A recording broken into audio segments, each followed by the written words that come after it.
நண்பர்கள் அனைவருக்கும் என்னுடைய அன்பான பணிவான வணக்கம். என் பெயர் ஜான். நான் ஒரு குடிநோயாளி. எல்லாமல்ல இறைவனோட அருளாலையும் தோழமையில் இணைந்து செயல்படுவதால் நான் பெற்றுக்கொள்ளக்கூடிய அனுபவம் தெம்பு நம்பிக்கையாலையும் இன்னைக்கு ஒரே ஒரு நாள் நான் குடிக்கல, தெளிவா மன நிறைவா அமைதியா வாழ என்னாலான எல்லா முயற்சிகளையும் செய்து கொண்டிருக்கின்றேன். நண்பர் பிராங்கின் குறிப்பிட்டது போல கோயம்புத்தூர் ஒருங்கிணைப்பு மனசாட்சியின் தீர்மானத்தின் அடிப்படையில டெய்லி இரவு 9:30 to 10:30 மணி நடத்துற இந்த ஆன்லைன் மீட்டிங்ல 24 hours a day 24 மணித்துளிகள் ஒரு நாள் அப்படின்ற புத்தகத்துல இருந்து ஒவ்வொரு நாளும் ஒவ்வொரு பக்கமாக எடுத்து வாசிச்சு விளக்கம் பார்த்து கலந்தாய்வு செய்து இந்த கூட்டத்தை நடத்தி கொண்டிருக்கின்றோம். அதன் தொடர்ச்சியாக இன்று நாம வந்தடைந்திருக்கிற பக்கம் ஆகஸ்ட் மாதம் 27ஆம் நாள். ஸோ முதல்ல இந்த ஆகஸ்ட் 27ஆம் நாளுக்கான சிந்தனையை நம்ம வாசிச்சுட்டு அதற்கப்புறமாக அதற்கான விளக்கத்தை பார்த்து கலந்தாய்வு செய்து இந்த கூட்டத்தை நிறைவு செய்வோம். ஸோ இந்த ஆகஸ்ட் 27க்கான சிந்தனையை வாசிப்பதற்கு நண்பர் பிராங்க்லின் அவர்களை அன்போட பணியோடு அழைக்கின்றேன். So over to Franklin. August 27. நன்றி நன்றி நன்றி நன்றி நன்றி.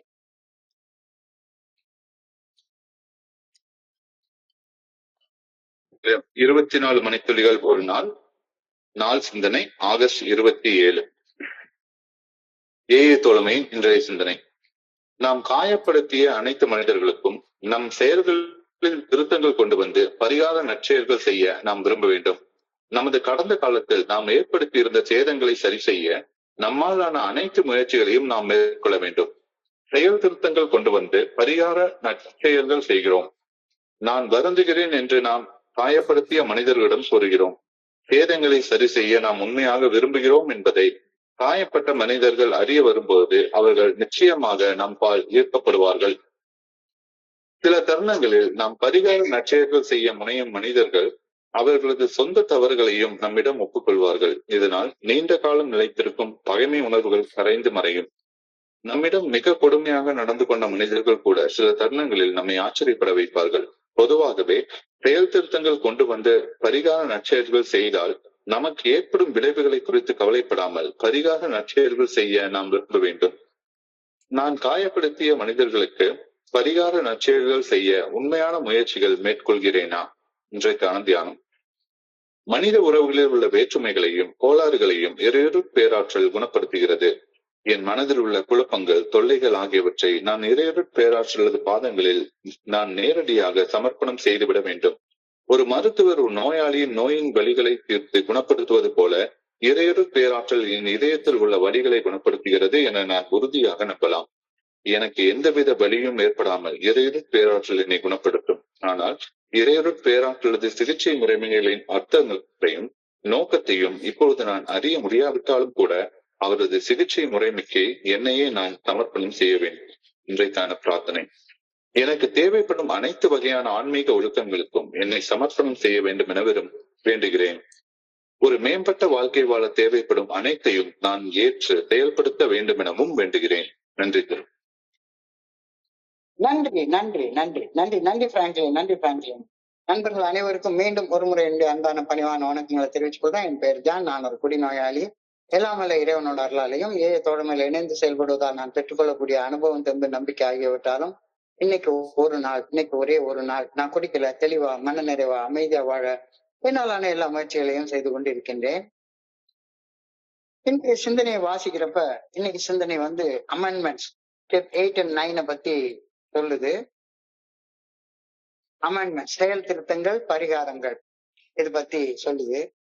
இந்த சிந்தனையை வாசிக்கிறப்ப எனக்கு வேதத்துல நான் வாசிக்கக்கூடிய ஒரு பகுதி ஞாபகத்துக்கு வருது. ஒரு பகுதி இருக்கு. அந்த பகுதியில ஒரு பெண் விபச்சாரம் செய்யும் போது கையும் களவுமா பிடிபட்டு விடுகின்றார். கையும் களவுமா விபச்சாரம் செய்யும் போது அவளை பிடிச்சிடறாங்க. விபச்சாரம் செய்வதற்கு அந்த ஊர்ல ஒரு தண்டனை உண்டு. நடு தெருவுல எல்லாரும் அவளை கல்லால் அடிச்சே கொல்லணும் அப்படின்றதுதான் சட்டம். கல்லால் அடிச்சு கொல்லணும். அப்போ அந்த ஊர்ல உள்ள எல்லாருமே அந்த பெண்ணை தரன்னு இழுத்து இயேசுநாதர் முன்னால நிறுத்தி இந்த பெண்ணுக்கு சட்டம் கூறும் தண்டனையை வழங்க வேண்டியது முறைதானே அப்படின்னு சட்ட வல்லுநர்கள் அவர்கிட்ட கேக்குறாங்க. சட்டம் இப்படி சொல்லுது, இந்த தப்பு செஞ்சா இந்த தண்டனை, இந்த தப்பு செஞ்சா இந்த தண்டனை, அவளை கல்லாடி கொல்லணும், நீங்க என்ன சொல்றீங்க அப்படின்னு அவர்கிட்ட கேக்குறாங்க. இயேசு சட்டத்தை மீற சொல்லல, சட்டத்தை மாற்ற சொல்லல, சட்டத்தை மாத்துங்க, சட்டத்தை மீறுங்க அப்படிலாம் சொல்லல. ஆனா வித்தியாசமாக அவர் ஒரு வார்த்தையை சொல்றாரு. எஸ், அந்த பொண்ணுக்கு தண்டனை கொடுக்க வேண்டிய நியாயம்தான். ஆனா உங்கள யாருமே பாவமே செய்யாத ஒருத்தன் முதல் கல் எடுத்து அந்த பெண்ணு மேல எரிப்பா அப்படின்னு ஒரு கருத்தை சொல்றாரு.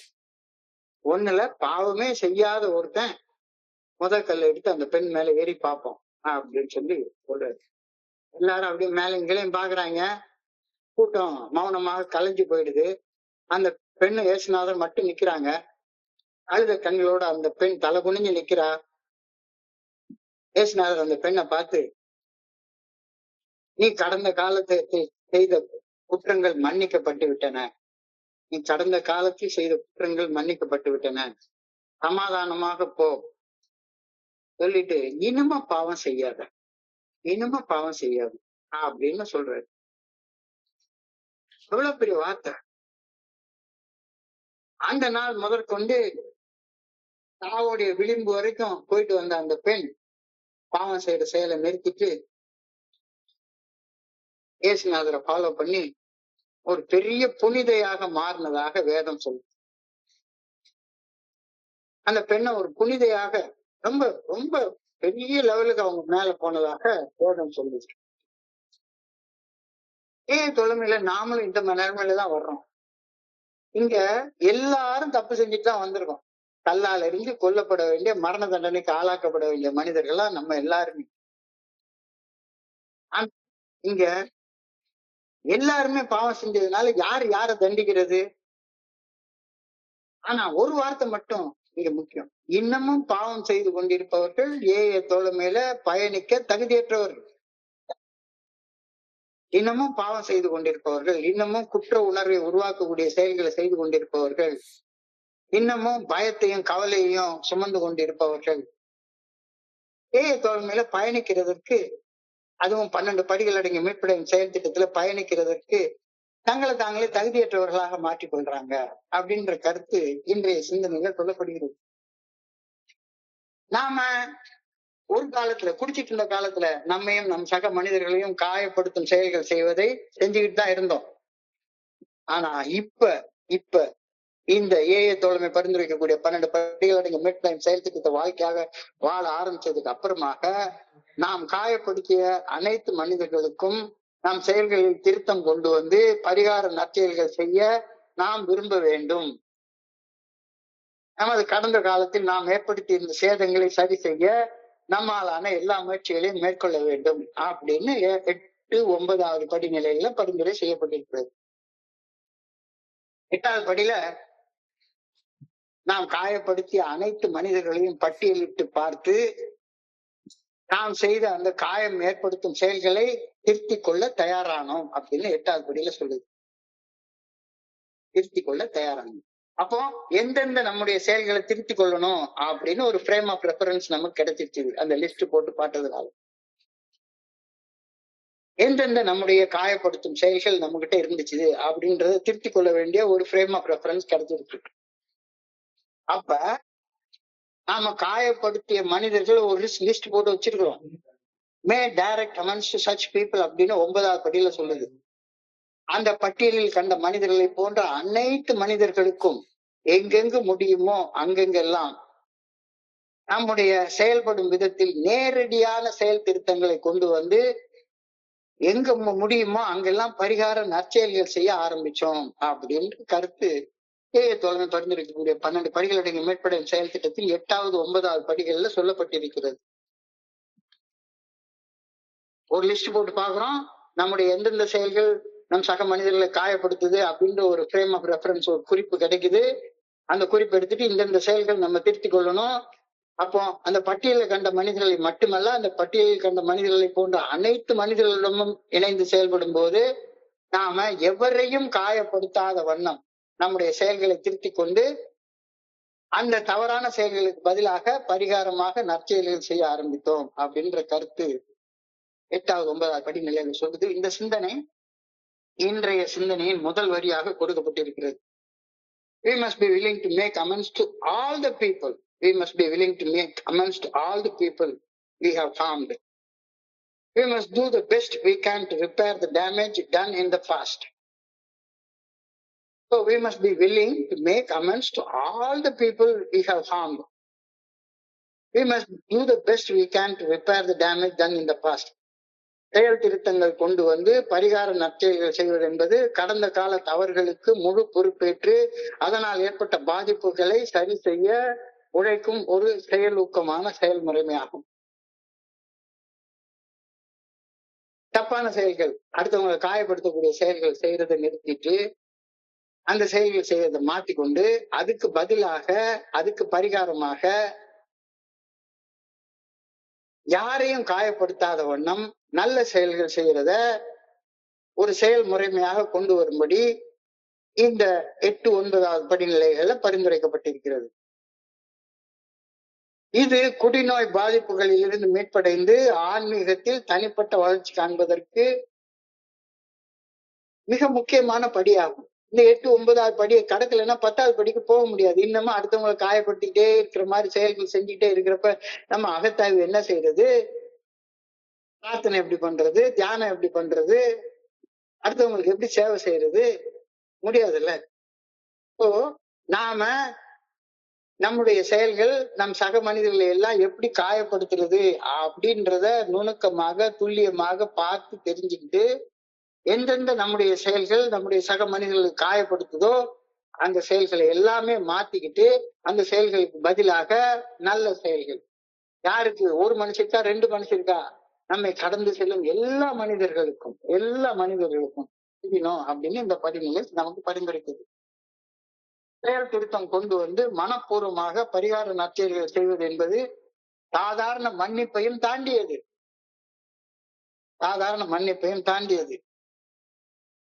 இந்த 2 படிகள் என்ன செய்யறோம், பொறுப்பேற்றுக் கொள்கிறோம். சாக்கு போக்கெல்லாம் சொல்றது கிடையாது, பழியை மத்தவங்க மேல போடுறது கிடையாது. நாம் மனிதர்களுக்கு ஏற்படுத்திய காயங்களுக்கு நேரடியாக பொறுப்பேற்றுக் கொள்கின்றோம். பொறுப்பேற்றுக் கொள்வது மட்டுமில்ல, நடவடிக்கை எடுக்கிறோம். தப்பான செயல்கள் செய்யறது நிறுத்திட்டு சரியான செயல்கள் செய்ய ஆரம்பிக்கிறோம். யாருக்கு, ஒரு மனுஷருக்கு மட்டுமா இல்ல. Made direct amends to such people அப்படின்னா 8வது படியில ஒரு பட்டியல் தயாரிக்கிறோம். அந்த பட்டியல் தயாரித்த இதுல சில மனிதர்கள் எழுதியிருக்கிறோம். அந்த மனிதர்களை போன்ற அனைத்து மனிதர்களுக்கும், அதாவது நம்முடைய வாழ்க்கையை கடந்து செல்லும் எல்லா மனிதர்களுக்கும் நாம செயல்படுற விதத்துல ஒரு மாற்றத்தை கொண்டு வந்து யாரையும் காயப்படுத்தாத வண்ணம் செயல்பட்டு அந்த காயப்படுத்துற செயல்களுக்கு பதிலாக பரிகாரமாக நல்ல செயல்கள் செய்ய ஆரம்பிக்கிறோம். சோ நடவடிக்கை எடுக்கிறோம். முடிந்தவரை சேதத்தை சரி செய்வதற்கு நம்முடைய கடன்களை திருப்பி செலுத்துறது, சொத்துக்களை மாற்றி கொடுக்கிறது போன்ற உறுதியான சீரமைப்பு நடவடிக்கைகளை மேற்கொள்கின்றோம். இந்த படிநிலைகள் செயல்படுவது நம்மை ஒருபடி மேலே ஏற்றி கொண்டு போகுது. மாற்றம் அடைய உறுதி பூணுதல், நீண்ட கால நடத்தை வளர்ச்சியை வெளிப்படுத்துதல்.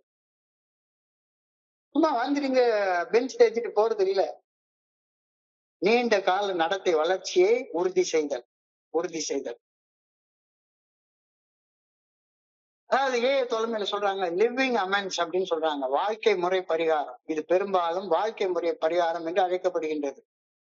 Living amends. சும்மா 10 ரூபா வாங்கிட்டா ஒரு 10,000 ரூபாய் கடன் வாங்கினா 10,000 கடன் திருப்பி கொடுத்துட்டு அவ்வளவுதான், முடிஞ்சு போச்சு. அப்புறமா நாளைக்கு தேவையில்லாம சீட்டு விளையாடுறதுக்கு கடன் வாங்கிக்கலாம், திருப்பி கொடுத்துக்கலாம், கடன் வாங்கிக்கலாம், திருப்பி கொடுத்துக்கலாம் அப்படின்றது கிடையாது. தேவையில்லாம கடன் வாங்குறது நிறுத்துறது, செயல்கள்ல திருத்தத்தை கொண்டு வர்றது. இந்த செயல்முறையை அணுகுவதற்கு ஆழ்ந்த பணிவும் நேர்மையும் தேவைப்படுகிறது. சும்மா மேலெழுந்து வாரியாக நம்ம செஞ்சிட முடியாது. இந்த செயல்முறையை அணுகுவதற்கு ஆழ்ந்த பணிவும் நேர்மையும் தேவைப்படுகிறது. இதில் சம்பந்தப்பட்ட அனைவருக்கும் இந்த செயல்முறை பாதுகாப்பானதாக இருப்பது மிகவும் பாதுகாப்பாக இருப்பது அவசியம். நாம் காயப்படுத்திய நபருக்கோ அல்லது வேறு எவருக்குமோ நாம் செய்த செயல்கள் மேலும் காயப்படுத்தும் என்றால் அவசரமாக இந்த செயல் செய்வதை தவிர்க்கணும் அப்படின்ற கருத்தையும் இன்னைக்கு சிந்தனையில சொல்லியிருக்காங்க. நான் கடந்த காலத்துல நிறைய காம ரீதியான தப்புகள் செஞ்சு நிறைய பெண்களை ஏமாத்திருக்கலாம். எல்லா பெண்களையும் இன்னொரு தடவை சந்திச்சு நான் பரிகாரம் செய்ய போறேன் அப்படின்னு சொல்லிட்டு அந்த பெண் அழகாக திருமண வாழ்க்கையில ஈடுபட்டு இருப்பாங்க. அவங்க வாழ்க்கையில போய் மறுபடியும் குழப்பத்தை ஏற்படுத்துறதா என்ன?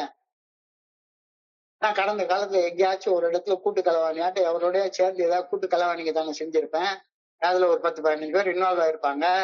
நான் நேர்மையோட இருக்கிறேன் அப்படின்னு சொல்லிட்டு எல்லாத்துக்கிட்டையும் நான் பரிகாரம் செய்யறேன் அப்படின்னு மொத்தமாக மைண்ட்லெஸ் ஆக செயல்பட்டு எல்லாத்தையும் மாட்டி விடுறதா? இல்ல. இந்த செயல்முறையை அணுகுவதற்கு ஆழ்ந்தமான பணிவும் நேர்மையும் தேவைப்படுகிறது. இது சம்பந்தப்பட்ட அனைவருக்கும் இந்த செயல்முறை பாதுகாப்பானதாக இருப்பது மிகவும் அவசியம். நாம் காயப்படுத்திய நபருக்கோ அல்லது வேறு எவருக்கோ நாம் செய்யும் செயல்கள் மேலும் காயம் ஏற்படுத்தும் என்றால் அவசரமாக இந்த படியில செயல்படுவதை தவிர்க்கணும் அப்படின்ற கருத்து சொல்லப்படுகிறது. காயம் ஏற்படுத்திய எனது செயல்களில் திருத்தம் கொண்டு வந்து பரிகார நற்செயல்கள் செய்வதன் முதல் படி காயம் ஏற்படுத்திய என் செயல்களுக்காக வருத்தத்தை காயப்படுத்தியவரிடம் தெரியப்படுத்துவது. ஐ எம் சாரின்றால் மினிமமா ஆரம்பிச்சு சொல்றது. காயங்கள் ஏற்படுத்திய எனது செயல்களில் திருத்தம் கொண்டு வந்து பரிகார நற்செயல்கள் செய்வதன் முதல் படி காயம் ஏற்படுத்திய என் செயல்களுக்கான வருத்தத்தை காயப்பட்டவரிடம் தெரியப்படுத்துவது. நான் இந்த செயல் செய்ததற்காக வருந்துகிறேன், ஐ எம் சாரி அப்படின்னு நான் இந்த செயல் செய்வதற்காக வருந்துகிறேன் என்று மனதார காயப்பட்டவரிடம் கூடும்போது குறைந்தபட்சம் ஒரு கொஞ்ச நேரமாச்சும் என்னால் காயப்பட்ட அந்த மனிதர் என் பால் ஈர்க்கப்படுவார். நான் நிறைய நேரங்கள்ல பார்த்திருக்கிறேன். என்னுடைய அப்பா, என்னுடைய கூட பிறந்த தங்கச்சி, இவங்க கிட்ட நான் முதல் முறை அவங்களை நிறைய காயப்படுத்தி இருக்கிறேன். ஆனா ஃபர்ஸ்ட் டைம் அவங்க வந்து ஐ எம் சாரி அப்படின்னு சொல்ற நேரத்துல சரி சரி சரி சரி விடுறா பழத்தெல்லாம் எதுக்கு போட்டு கிண்டி பார்த்துட்டு அப்படின்ற வார்த்தைகளை நான் கேட்டிருக்கேன். நான் இந்த செயல் செய்ததற்காக வருந்துகிறேன் என்று மனதார காயப்பட்டவரிடம் கூறும்போது குறைந்தபட்சம் ஒரு மொமெண்டாவது என்னால காயப்பட்ட அந்த மனிதர் என்பால் ஈர்க்கப்படுவார். காயப்படுத்துமாறு செயல்படுவதை சரி செய்து கொள்ள வேண்டும், திருத்திக் கொள்ள வேண்டும் என்ற என்னுடைய விருப்பம் உண்மையானதாக இருக்கும் பட்சத்துல அவங்க என் கூட இன்னும் கொஞ்சம் நெருக்கம் காட்டுவாங்க. இல்ல சும்மா ஒரு சாரியை செஞ்சுட்டு திரும்பவும் காயப்படுத்துற மாதிரி என் மாட்டு திரும்பவும் அதே பழைய வகையில காயத்தை இன்னும் அதிகப்படுத்துற மாதிரி ஏதாவது ஒரு செயலை செஞ்சுட்டு வந்துட்டேன்னா வேலைக்கு ஆகாது. அப்ப முதல் படி ஐம் சாரி, நான் வருத்தப்படுறேன் அப்படின்னு சொல்றப்ப நிச்சயமாக ஒரு மொமெண்டாவது அந்த மனுஷன் என்னோட ஏற்கப்படுவாரு. அப்ப அவங்களுடைய காயத்தை என்கிட்ட பேசுறதுக்கு அனுமதி கொடுக்கணும். அவங்களுக்கு கொஞ்ச நேரமாச்சு கொடுக்கணும். கொடுக்காம படன்னு அவங்களுக்கு என்னுடைய காயம் ஏற்படுத்திய செயலை ஞாபகப்படுத்தி நான் எதுக்காக காயம் ஏற்படுத்தினேன், நீங்க என்ன இந்த மாதிரி எல்லாம் காயப்படுத்தினீங்க, அதனால நான் உங்களை இந்த மாதிரி காயப்படுத்தினேன் அப்படின்னு ராமாயணம் மகாபாரதம் பேசிட்டு இருந்தோம்னா வேலைக்கு ஆகாது. நான் இந்த செயலுக்காக வருந்துகின்றேன் என்று நான் சொல்லும் ஒரே ஒரு வார்த்தை நீண்ட கால பகை உணர்வை உருக வைத்து இருந்த இடம் தெரியாமல் செய்வதற்கு வாய்ப்பு நிறையவே உண்டு. வெறுமனே நான் சொல்ற அந்த ஒரு வார்த்தை, நான் வருந்துகின்றேன், நான் இந்த செயல் செய்வதற்காக வருந்துகின்றேன் அப்படின்னு நான் சொல்லக்கூடிய அந்த ஒரு வார்த்தை பல நேரங்கள்ல நீண்ட கால பகை உணர்ச்சியை உருக்கி இருந்த இடம் தெரியாம மறைய செய்துவிட வாய்ப்புகள் நிறையவே உண்டு. மன்னித்து விடுங்கள் என்று சொல்வது ஒரு முக்கியமான முதல் படியாகும். நான் வருந்துகிறேன், மன்னித்து விடுங்கள் என்ற வார்த்தை உண்மையாகவும் பயனுள்ளதாகவும் தவறுகளை சரி செய்வதற்கான நேர்மையான விருப்பத்தை வெளிப்படுத்துவதாகவும் இருக்க வேண்டும் என்றால் நான் கேட்கும் மன்னிப்பானது வெறும் வார்த்தையாக இருக்கக்கூடாது. அது என்னுடைய வாழ்க்கையாக மாறணும். 7வது படி முடிச்சு 8, 9வது படிக்கு ஏறி நிக்கிறப்ப மறுபடியும் நான் உள்ளத்துக்குள்ளார நேர்மையோட உழைக்கணும் அப்படின்ற கருத்து இந்த இடத்துல ஆழமாக அழுத்தமாக சொல்லப்படுகிறது. மன்னித்து விடுங்கள் அப்படின்னு நான் சொல்றேன். வருந்துகிறேன், என்னை மன்னித்து விடுங்கள் அப்படின்னு நான் சொல்லக்கூடிய வார்த்தை உண்மையாகவே பயனுள்ளதாகவும் தவறுகளை சரி செய்வதற்கான நேர்மையான விருப்பத்தை வெளிப்படுத்துவதாகவும் இருக்க வேண்டும் என்றால் நான் கேட்கும் மன்னிப்பானது வெறும் வெற்று வார்த்தையால இருக்கக்கூடாது. வெறும் வெற்று வார்த்தையால மன்னிப்பு கேட்பது தவிர்க்கப்பட்டாக வேண்டும். ஏற்பட்ட பாதிப்பை திட்டவட்டமாக ஒப்புக்கொள்ள வேண்டும். மேலும் உறுதியான திருத்த நடவடிக்கைகள் நான் என்ன செய்யணும் அப்படின்றது என் மனசுல கிளியராக இருக்கணும் அப்படின்ற கருத்து இந்த சிந்தனையில அழகாக சொல்லப்பட்டிருக்கிறது. ஒரு முழுமையான பயனுள்ள மன்னிப்பில் பொதுவாக 3 முக்கிய அம்சங்கள் அடங்கி இருக்கும் அப்படின்னு சொல்லி சொல்றாங்க. நான் மன்னிப்பு கேட்கிறேன், இந்த செயலுக்காக வருத்தப்படுறேன் அப்படின்னு சொல்றேன். அப்படி மன்னிப்பு கேட்கிற செயலை செய்யறப்ப அதுல 3 முக்கியமான அம்சங்கள் இருக்க வேண்டும். ஒண்ணு, பொறுப்பேற்றல். பொறுப்பேற்றல். நான் செய்த தவறை நியாயப்படுத்தாமல் அதற்கு நேரடியாக பொறுப்பேற்றுக் கொள்ளணும். ஃபர்ஸ்ட் படி. இல்லைன்னா மன்னிப்புக்கு என்ன அர்த்தம் இருக்க முடியும்? அர்த்தம் இருக்க முடியாது.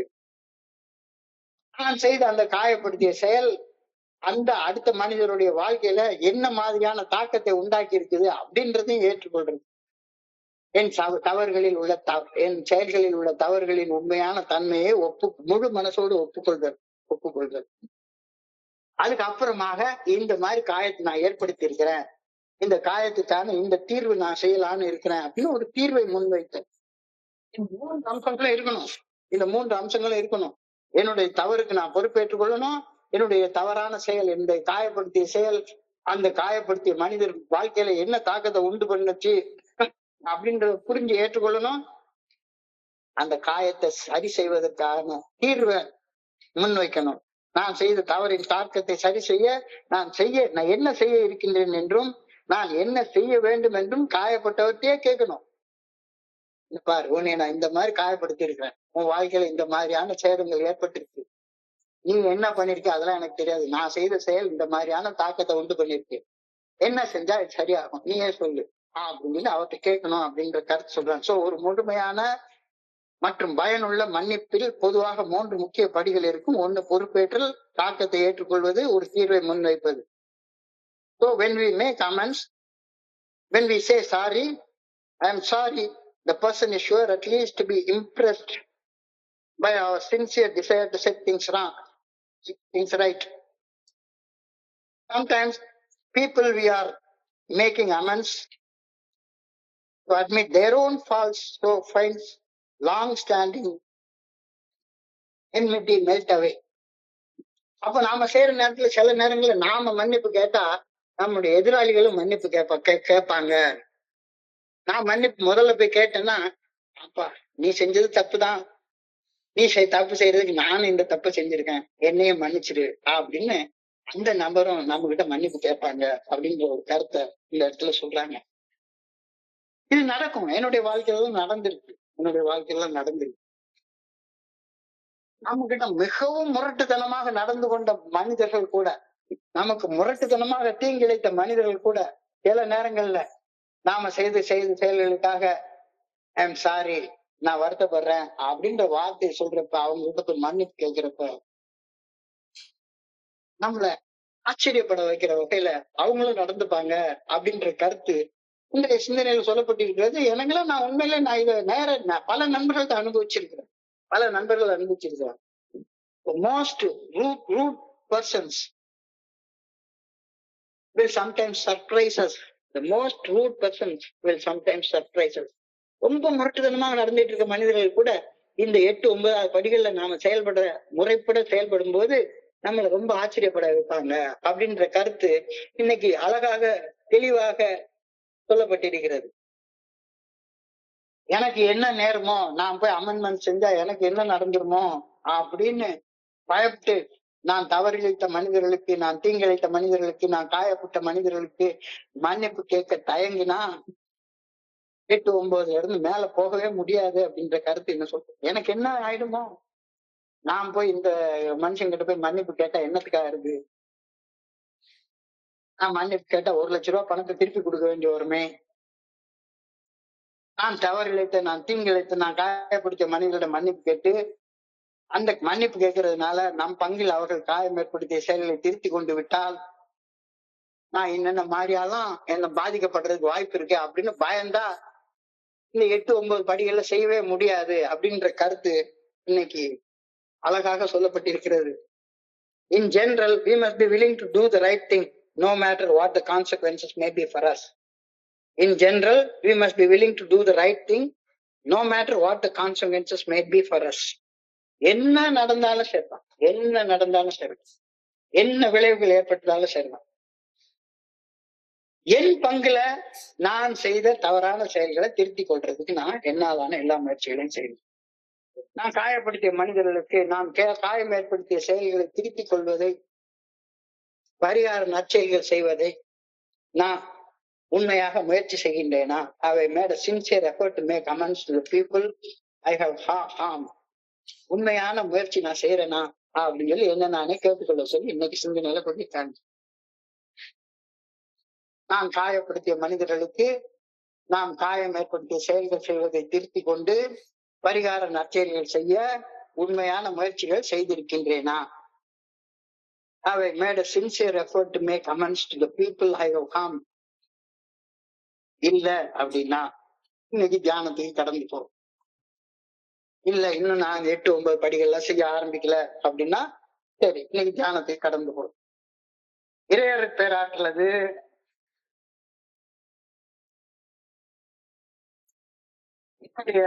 மனித அகங்காரம், ஆணவம், கர்வம், தன்முனைப்பு மற்றும் தன்னல் நாட்டங்களை அகற்றி அமைதியும் சாந்தமும் இரக்கமும் அன்பும் அந்த நிறைந்த தெய்வீக ஞானத்தை எனக்கு அளிக்கின்றது. எனக்குள்ளார ஆணவம், அகங்காரம், தன்னலம், தன்முனைப்பு இதெல்லாம் இருக்கிற வரைக்கும் எனக்குள்ளார அமைதியும் சாந்தமும் அன்பும் நிறைவும் இருக்கவே இருக்காது. அந்த தெய்வீக ஞானம் எனக்கு வரவே வராது. இதன் மூலம் நான் எனது செயல் அடிமைத்தனத்தின் பாதிப்புகள்ல தனிமை நிலையில கண்டிப்பாக என்ன இருந்துகிட்டே இருப்பேன். இந்த தனிமை நிலையில இருந்து மீண்டு என் சக மனிதர்களோடு நல்லிணக்கத்தோடு வாழ்வது சாத்தியப்படாது. மனிதர்களை தூரமாக வைத்தால் நான் இறைவனையும் என்னை விட்டு தூரமாக வச்சிருக்கிறேன் அப்படின்ற கருத்தை வலியுறுத்தி சொல்லு. மனிதர்களை தூரமாக வைத்தால் இறைவனையும் நான் என்னை விட்டு தூரமாக வச்சிருக்கிறேன் அப்படின்ற கருத்து அழகாக சொல்லப்பட்டிருக்கிறது. என்னுடைய தனிப்பட்ட குறைபாடுகளை இறையர் பேராற்றின் பாதங்களில் ஒப்படைத்து என் தனி மனித நடத்தைக்கு வழிகாட்ட இறையர் பேராற்றில் நல்ல ஒளியான வழிகாட்டுதலை நம்பும் போது நான் மன்னிக்கவும், புரிந்து கொள்ளவும், திறம்பட செயல் செய்யவும் உதவப்படுகின்றேன். இப்ப இறையர் பேராற்றுடைய உதவி எனக்கு எப்ப கிடைக்கும்? என்னுடைய தனிப்பட்ட குறைபாடுகளை இறையர் பேராற்றலின் பாதங்களில் ஒப்படைத்து விட்டு என்னுடைய தனி மனித நடத்தைகளை திருத்திக் கொள்ள இறைவனுடைய நல்ல ஒழுங்கான வழிகாட்டுதலை நாடும் போது நான் மன்னிக்கவும், புரிந்து கொள்ளவும், திறம்பட செயல்படவும், திறம்பட என்னுடைய சக மனிதர்களோடு தொடர்பு கொள்ளவும் நான் உதவப்படுகின்றேன் அப்படின்ற கருத்து அழகாக சொல்லப்பட்டிருக்கிறது. என்னுடைய சக மனிதர்களுடன் நான் என் உறவை சரி செய்வதற்காக ஆன்மீக வழிமுறைகளையும் கோட்பாடுகளையும் ஆராய்வது, என்னுடைய அன்றாட வாழ்க்கையில் உள்ள முரண்பாடுகளை தீர்த்து நல்லிணக்கத்தை மீட்டெடுப்பதற்கான ஒரு நடைமுறை வழிகளை எனக்கு உருவாக்கி தருது. தியானத்துல அழகா சொல்லியிருக்காங்க. எப்படா நான் இந்த அமெண்ட்மெண்ட்ல பண்றது, பரிகாரம்னா என்ன, பரிகாரம் நற்செயல்னா என்ன, இதை நான் எப்படி செய்யறது அப்படின்னு தயங்கி நிக்காத. கேளுங்கள் தரப்படும். கிடைக்கும். உனக்கு என்ன செய்யணும் அப்படின்னு நீ கேட்டனா உனக்கு கிடைக்கும், தாராளமா உனக்கு கிடைக்கும்.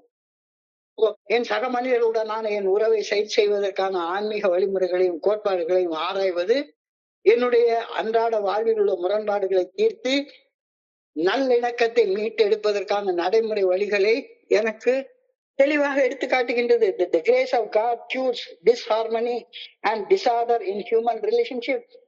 முரண்பட்டு கெட்டு போய் கிடக்குது. எனக்கெல்லாம் வந்து ரொம்ப நாள் வரைக்கும் எங்க அப்பா கூட என்னால பேசவே முடியல, என் கூட பிறந்த தங்கச்சியோட பேச முடியல. பல வருட காலங்கள்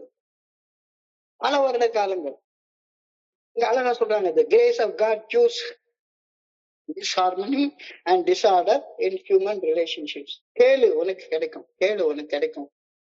என்ன பரிகாரம் செய்யறது, என்ன மன்னிப்பு கேட்கறது, சும்மா ஒரு சடங்கு சம்பிரதாயம் மாதிரி செய்யாத.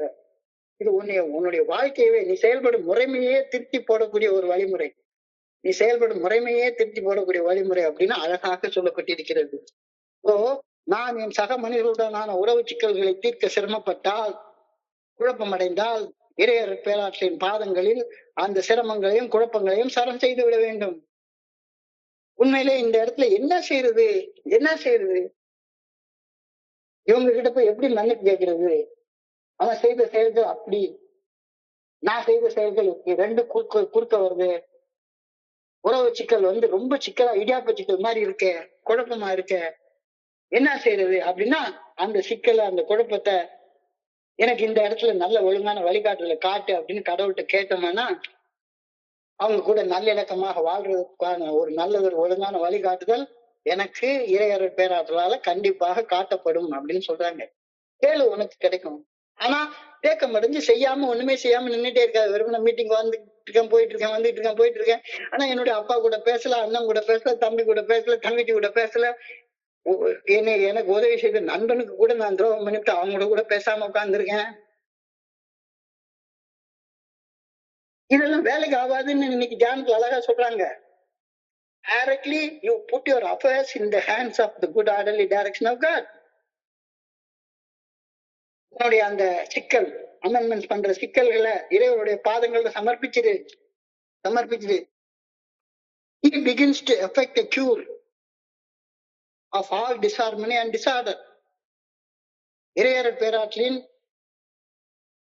பாதங்கள்ல உன்னுடைய அந்த சிரமத்தை சிக்கலை கொண்டு போய் வச்சிரு. எனக்கு என்ன செய்யறேன்னு தெரியல, ஆனா இடியாப்ப சிக்கல் மாதிரி இருக்கு என்னுடைய வாழ்க்கை. யாருக்கிட்டையும் என்னால் நல்ல ஒரு நல்லிணக்கத்தோட பழக முடியல.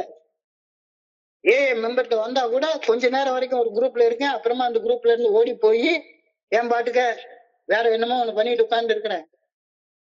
So directly you put your affairs with their confusion and their difficulties into God's hands. He begins to effect a cure of all disharmony and disorder.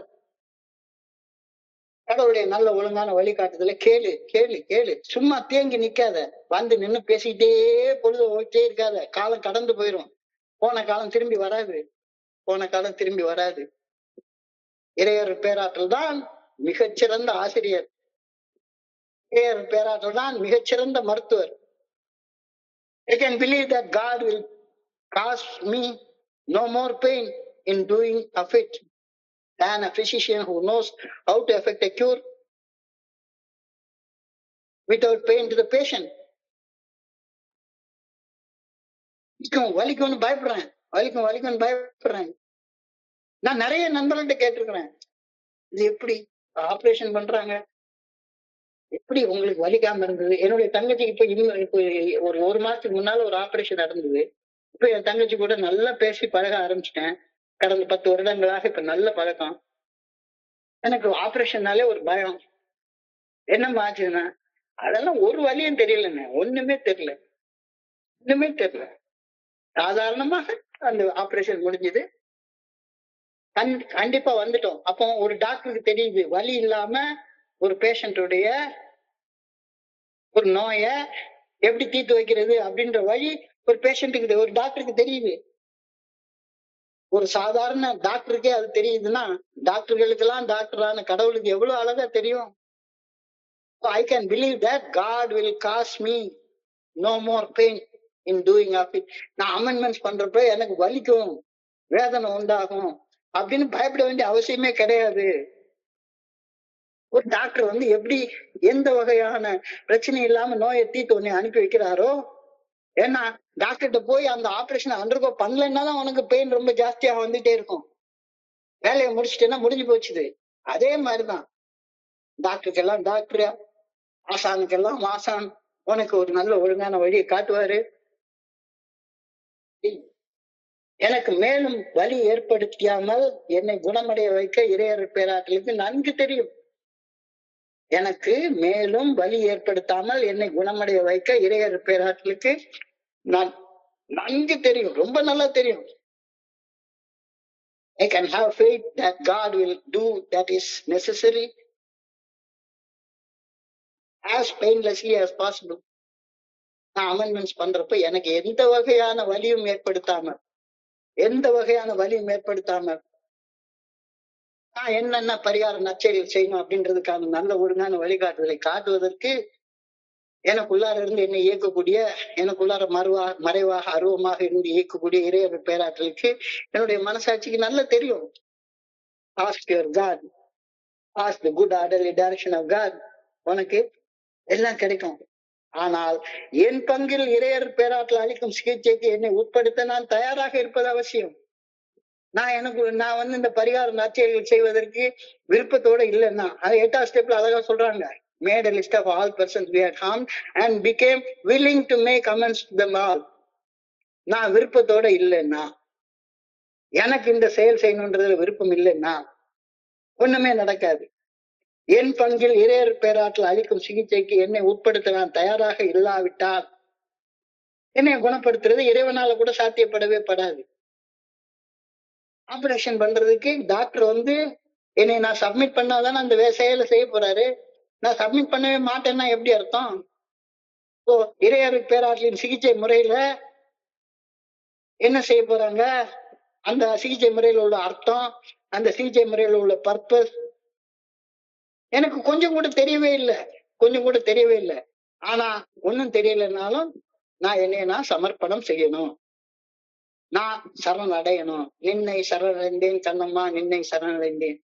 உன்னை உயர்வை புகழை விரும்பிடும் என்னை கவலைகள் தின்னத்தகாதென்று நின்னை சரணடைந்தேன். அந்த பாட்டுல கடைசி வரியில வரும், நல்லது தீயது நாம் அறியோம் அன்பு நெறியில் அறங்கள் வளர்த்திட நன்மையை நாட்டுக தீமையை ஓட்டுக நின்னை சரணடைந்தேன்.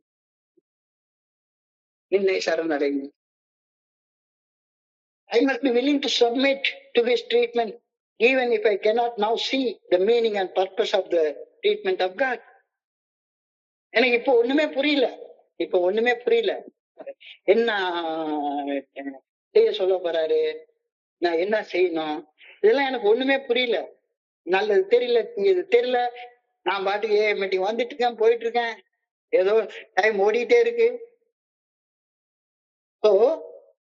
என் பங்கில் இறையர் பேராற்றல் அளிக்கும் சிகிச்சைக்கு என்னை உட்படுத்த நான் தயாராக இருப்பது அவசியம். Made a list of all persons we had harmed. என் கையில ஒரு லிஸ்ட் இருக்கு.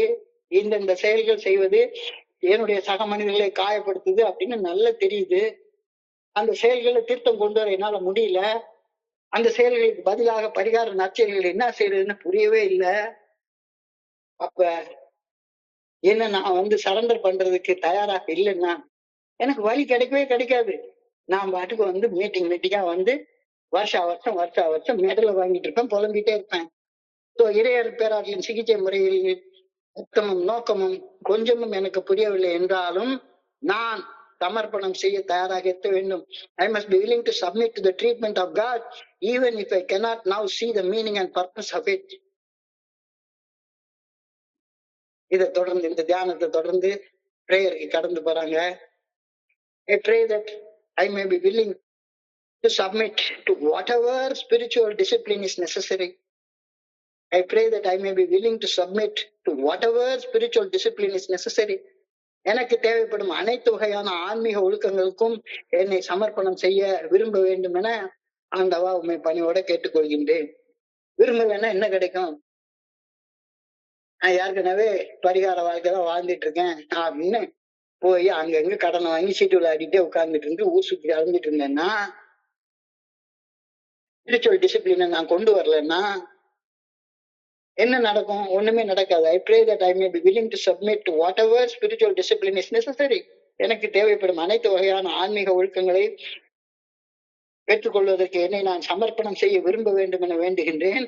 I pray that I may accept whatever it takes to live a better life.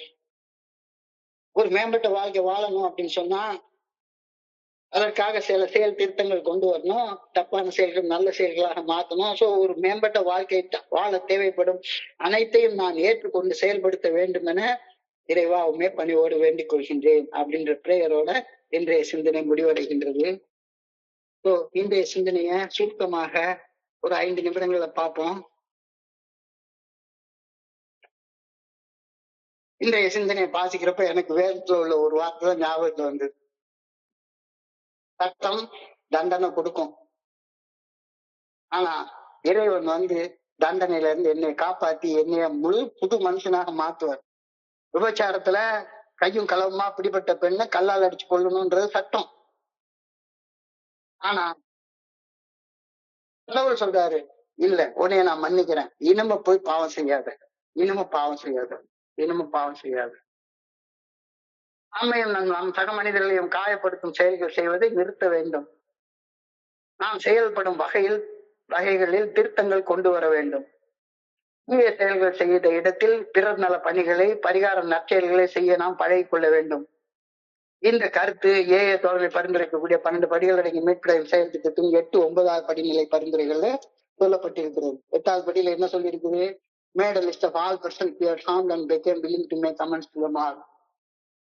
நான் செயல்படுற விதம் என்னுடைய சக மனிதர்களை எப்படி காயப்படுத்துது, யாரெல்லாம் என்னுடைய செயல்களால் காயப்பட்டாங்க அப்படின்னு ஒரு லிஸ்ட் போட்டு பார்த்து நான் எந்தெந்த என்னுடைய செயல்களை திருத்திக் கொள்ளணும் அப்படின்ற ஒரு ரெஃபரன்ஸ், ஃப்ரேம் ஆஃப் ரெஃபரன்ஸ், ஒரு குறிப்பு என் கையில கிடைச்சிருச்சு 8வது படியில. 9வது படியில அந்த லிஸ்ட்ல ஒரு குறிப்பிட்ட மெம்பர்கள் தான் இருப்பாங்க. ஆனா 9வது படி என்ன சொல்லுது? May direct amends to such people. 8வது படியில நான் தயாரித்த பட்டியலில் கண்ட மனிதர்களை போன்ற அனைத்து மனிதர்களுக்கும் எங்கெங்கு முடியுமோ அங்கெங்கெல்லாம் நான் செயல்படும் விதத்தில் நேரடியான செயல் திருத்தங்களை கொண்டு வந்து பரிகார நற்செயல்கள் செய்தேன். யாரையும் பாதிக்காத வகையில நேரடியாக செயல் திருத்தங்கள் கொண்டு வந்து பரிகார நற்செயல்கள் செய்தேன் அப்படின்னு சொல்லுது. So we must be willing to make amends to all the people we have harmed. We must do the best we can to repair the damage done in the past. So செயல் திருத்தங்கள் கொண்டு வந்து பரிகார நற்செயல்கள் செய்வது என்பது கடந்த கால தவறுகளுக்கு முழு பொறுப்பேற்று அதனால் ஏற்பட்ட பாதிப்புகளை சரி செய்ய உழைக்கும் ஒரு செயலுக்கான செயல்முறைமையாகும். இது குடிநோய் பாதிப்புகளிலிருந்து மீட்படைந்து ஆன்மீகத்தில் தனிப்பட்ட வளர்ச்சிக்கான மிக முக்கியமான ஒரு படிக்கல்லாகும். செயல் திருத்தங்கள் கொண்டு வர்றதுக்கு நம்முடைய தவறுகளுக்கு முழுமையாக பொறுப்பேற்கணும், தவறுகளை திருத்திக் கொள்ள நடவடிக்கை எடுக்கணும். என்னன்னா மாற்றிக் கொள்வதற்கு மனசுல உறுதியாக சத்தியம் செய்து கொள்ளணும், உறுதி பூணணும், மாற்றம் அடைய உறுதி பூணுதல், நீண்ட கால நடத்திய வளர்ச்சியை வெளிப்படுத்துதல். இது வாழ்க்கை முறை மாற்றம், லிவிங் அமெண்ட்ஸ் சொல்றாங்க. வாழ்க்கை முறை பரிகாரம், லிவிங் அமெண்ட் என்று அழைக்கப்படுகிறது. இந்த செயல்முறையை அணுகுவதற்கு ஆழமான பணிவும் நேர்மையும் தேவை. ஆழமான நேர்மையும் பணிவும் தேவை. காயப்படுத்துற மனிதர்களுக்கு பரிகாரம் செய்ய போறேன்ட்டு மேலும் காயங்களை உண்டு பண்ணிட்டு வந்துடக்கூடாது. ஆனா பெரும்பாலான நேரங்களில் நான் செய்த இந்த செயலுக்காக வருந்துகிறேன் அப்படின்னு சொல்லக்கூடிய ஒரு வார்த்தை பெரிய மேஜிக்கையும் மிரக்கலையும் உண்டு பண்ணும். மன்னித்து விடுங்கள் என்று சொல்வது ஒரு முக்கியமான முதல் படியாகும். வருந்துகிறேன், மன்னித்து விடுங்கள் என்ற வார்த்தை உண்மையிலேயே பயனுள்ளதாகவும் தவறுகளை சரி செய்வதற்கான நேர்மையான விருப்பத்தை வெளிப்படுத்துவதாகவும் இருக்க வேண்டும். நான் கேட்கும் மன்னிப்பானது வெறும் வார்த்தையாக இருக்கக்கூடாது. அந்த வார்த்தைக்கு பின்னால நான் பொறுப்பேற்றுக் கொள்ள வேண்டும். நான் செய்த செயல் அடுத்த மனிதர்கள் வாழ்க்கையில என்ன தாக்கத்தை ஏற்படுத்திது அதை ஏற்படுத்தி கொள்ளணும். அந்த தாக்கத்தை சரி செய்வதற்கு ஒரு தீர்வு அதை முன்வைக்கணும். என்ன செஞ்சா இந்த தீர்வு சரியா போகணும் அந்த மனுஷங்கிட்டே கேளு, பேசு, உறவு முறையை சரி பண்ணு. So when we make amends, we say sorry, and sorry the person is sure at least to be impressed by the sincere desire to set things right. Sometimes people we are making amends admit their own faults also. So long standing enmity melts away அப்படின்னு சொல்லி அழகா சொல்லியிருக்காங்க. நம்மை விட நம்ம கிட்ட முரட்டுத்தனமாக நடந்துகிட்டவங்க கூட, பயங்கரமாக அடிதடி சண்டை போட்டுக்கிட்டவங்க கூட, அடிச்சுக்கிட்டவங்க கூட, நமக்கு தீங்கிழைத்த மனிதர்கள் கூட நமக்கு அனுசரணையாக பேசி நம்மளை ஆச்சரியப்பட வைப்பாங்க. Most ruthless members will sometimes surprise us. அப்ப நாம செய்ய வேண்டிய பங்கு எனக்கு என்ன நேரிடுமோ அப்படின்னு பயந்துட்டு பரிகாரம் செய்யாம இருக்கக்கூடாது. I made a sincere effort to make amends to the people I have harmed. ஒரு உண்மையான எஃபர்ட் போட்டிருக்கேனா? இல்ல, பயமா இருக்குன்னா நான் செய்த செயல்களை மாற்றிக் கொள்றதற்கு எனக்கு விருப்பமே இல்லை. மாற்றக்கூடியதை மாற்றும் துணிச்சல் இல்லை எனக்கு. ஒரு மாதிரியா பரிகாரம் பண்ண மாதிரி ஒரு ஷோ காட்டிட்டு போறதுதான் நான் விரும்புறேனே ஒழிஞ்சு இறையர் பேராற்றலது அருள் எனது மனித அங்கமாக இருக்கக்கூடிய ஆணவம், கர்வம், தன்முனைப்பு மற்றும் தன்னல நாட்டங்களை அகற்றி அமைதியும் சாந்தமும் இரக்கமும் அன்பு நிறைந்த தெய்வீக ஞானத்தை எனக்கு அளிக்கின்றது. நான் இறைவன்கிட்ட கேட்டா எனக்கு அது கிடைக்கும். இதன் மூலம் நான் எனது செயல் அடிமைத்தனத்தின் பாதிப்புகள்ல தனியா நின்றுட்டு இருந்த ஆளு இப்போ சமுதாயத்துல ஒரு நல்ல ஒரு மெம்பராக மாறுறேன். என்னுடைய தனிப்பட்ட குறைபாடுகள் இறையர் பேராற்றின் பாதங்கள்ல வச்சிருப்ப the grace of God cures with disharmony and disorder in human relationships. Directly put your affairs with their confusion and their difficulties into the God's hands. He begins to effect a cure of all disharmony and disorder. சிரமம் ஏற்பட்டால், என் சக மனிதர்களுடனான உறவு சிக்கல்களை தீர்க்க சிரமம் ஏற்பட்டால், குழப்பம் ஏற்பட்டால், இறையர் பேராற்றலில் பாதங்கள்ல அந்த குழப்பங்களையும் அந்த சிக்கல்களையும் சரணடைஞ்சிரு, சிரமங்களையும் சரண் செய்து விடு. வேறு எல்லா உறவு சிக்கல்களையும் சரி பண்றதுக்கு உனக்கு நல்ல ஒழுங்கான வழிகாட்டுகளை காட்டுவார். இறையர் பேராற்றிலே மிகச்சிறந்த ஆசான்களுக்கெல்லாம் ஆசான் அவர் தான். இறையர் பேராற்றிலே மிகச்சிறந்த டாக்டருக்கெல்லாம் டாக்டர் அவர் தான். I can have faith in God that God will do that is necessary as painlessly as possible. பரிகாரம் செய்யறதுனால, தீய செயல்கள் நல்ல செயல்களாக தீர்த்து அமைச்சு கொடுறதுனால எனக்கு எந்த பெயினும் ஏற்பட போறதே கிடையாது. சொல்ல போனா I am going to be cured. குணமடைவதற்கு என் பங்குல எதையுமே செய்யாம குணமடையணும்ன்றது எதிர்பார்த்தா அது எப்படி? நல்லது தீயது நாம் அறியோம் அன்பு நெறியில் அறங்கள் வளர்த்திட நல்லவை நாட்டிட தீயவை ஓட்டுக நின்னை சரணடைந்தேன். ஆண்டவா, நான் ரொம்ப மோசமான நிலைமையில இருக்கேன், எனக்கு வழிகாட்டு அப்படின்ற அந்த கேள்வியை I must be willing to submit to the treatment even if I cannot now see the meaning and purpose of the treatment. ஒரு டாக்டர் என்ன ஆபரேஷன் பண்ண போறாருன்னு எனக்கு தெரியவே தெரியாது. பிளாக் இருக்குன்றாரு. என்னடா பிளாக்? நல்லா தானே இருக்கேன், எதுக்கு பிளாக் இருக்குன்றாரு?